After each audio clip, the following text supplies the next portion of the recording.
Once you have your Google Ads search campaign set up, the next important, and I mean very important step is to optimize your campaign. Now, I know that in 2023, you may have already watched some other videos on how to optimize your Google Ads search campaigns. And hey, I've even released some optimizing your search campaigns already here on my channel. But the reason for why it's important that we release another one of these optimizing your search campaigns is because Google has done what it does quite often in that it has gone and changed some things around. And in particular, it's changed its Google Ads dashboard, especially the navigation. And while you still have all the same optimization levers or optimization actions available to you for search campaigns in the new Google Ads dashboard, some of them are now in different locations. So as requested by you, my viewers, I've put together an updated version of optimizing your Google Ads search campaigns for 2023 using the new Google Ads dashboard. And my hope is that with this video, you can stop the fits of rage at your computer because you just can't follow along on YouTube with these teaching tutorials.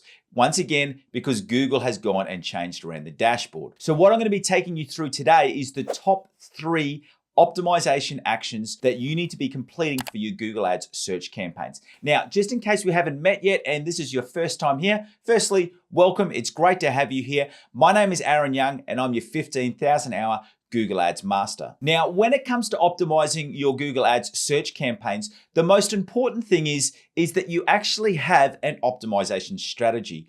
And what I mean by that is that you know exactly what you need to be optimizing in your Google Ads account every single week, every month, and every 90 days. And the reason for why this is important, because a big common mistake that I see is that someone will make a change to their Google Ads account.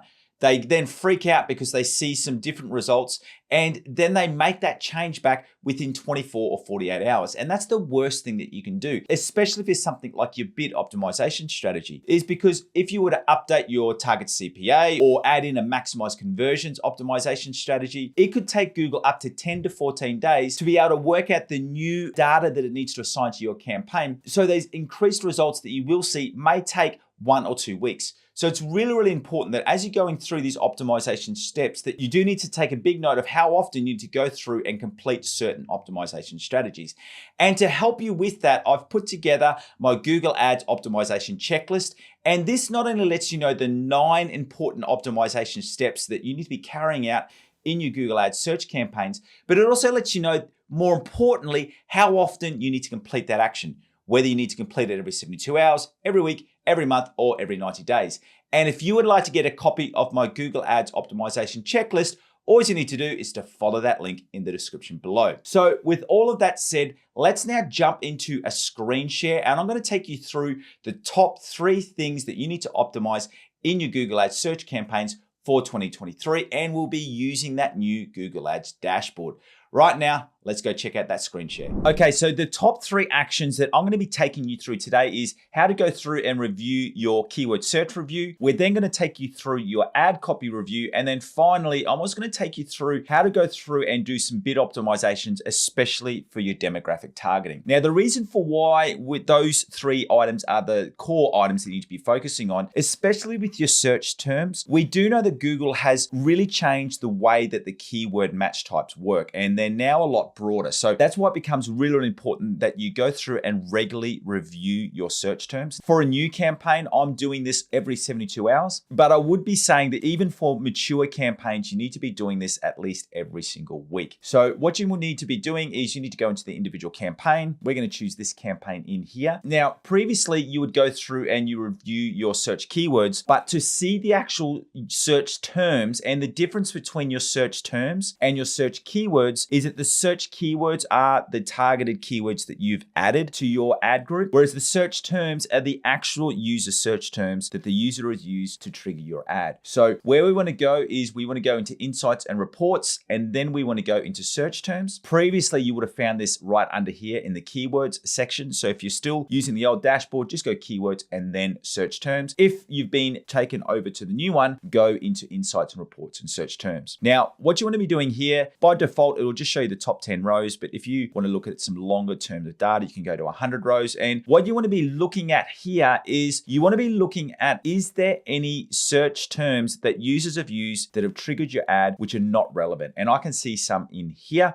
These ones are for other apps. This is promoting a gym software app. So we don't want to waste our budget on those search terms. So I would go through and review all of these, but I've just picked out a couple of here because I just want to show you this process. And then once they're added, you go through and add these in as a negative keyword. And what this will do is that if someone was to search these search terms again, our ad would not be triggered. So then we go through and click save. Now, the other thing that you can do here while you're reviewing your search terms is that you can also add in new keywords as a targeted keyword. And for this one, we're going to add in this one because Yoga Studio software, that actually works really, really well with this product. And previously we haven't been targeting that keyword. So we just need to select that there and add that in as a keyword. Now, the one thing that you do need to note is that this will straight away add it as a broad match. So if you only want that to be a phrase match, what you need to do is straight away just go into, so we can see in here, this what keyword here, you can see how it's pending and under review. So we know that's the new keyword. We just want to go through and change that over to either a phrase match or an exact match. But in this current, I'm going to choose a phrase match. So that's how you go through and complete your keyword search audit. Remembering you're wanting to do two things. You're wanting to not only add in some extra negative keywords for unrelated searches, but you also want to go through and add in those extra long tail search terms. So the next thing we want to do is we want to go through and review our ad review. And that's this one in here. The way that we do this is that you go into your ad group, select the ad group that you want to use, and then we go through into your ads. Now, as a core rule here is that you want to be using two different ads in the same ad group. Now, everyone would be well aware that with Google, you are now limited to your responsive search ads and the way that these function if you're unaware of that. So Google will still show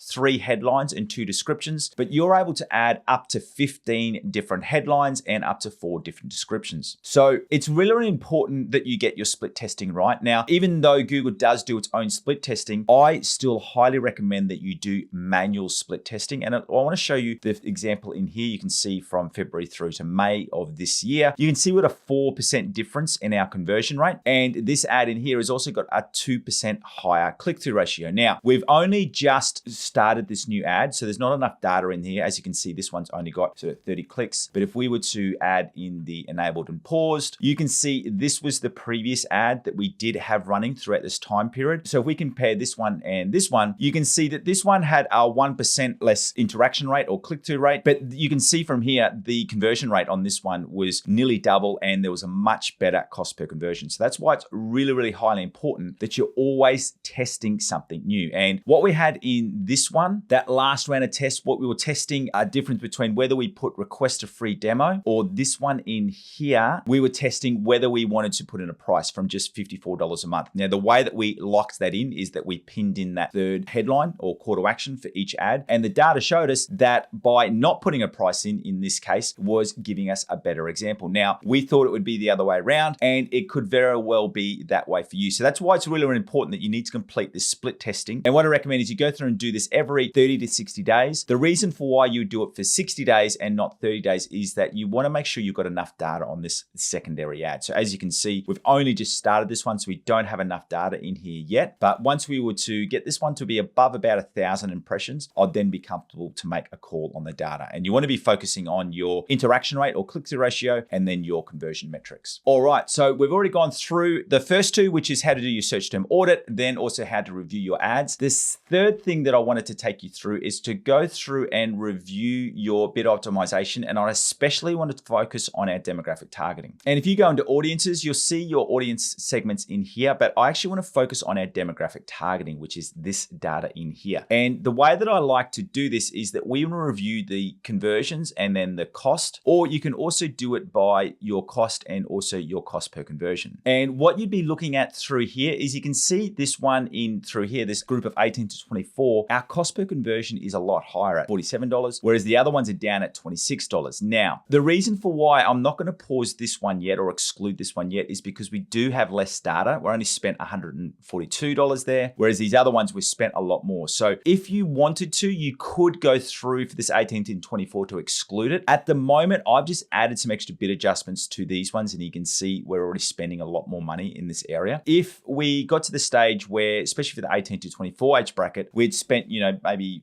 $400 or $500 and we weren't getting the same level of conversions, I would go through and exclude that, and you just select that there. And the benefit of that is that's then allowing more budget to be spent on these better performing demographics. Another option is you can also do this for that household income, but I do want to note that if you're based in Europe, you won't have this household income data. And the reason for that is just for some EU regulations in regards to that. And once again, what you're looking at here, we want to change this over to your cost, and we also want to change it over to the number of conversions. And what we're looking for is, are there any high demographics that are spending a lot of money, but we're getting low levels of conversions? And you can see from here, this is looking nice in that where we're spending the most amount of money, we're also getting the most amount of conversions. And if you wanted to double check that, you can also switch that over to cost per conversion. And you can see these are all fairly stable there. So what I'd really be looking at is that if we had a cost per conversion that was really, really super high, we would then go through and make that decision to exclude it. So that's how you complete those 3 core optimization actions that you need to be completing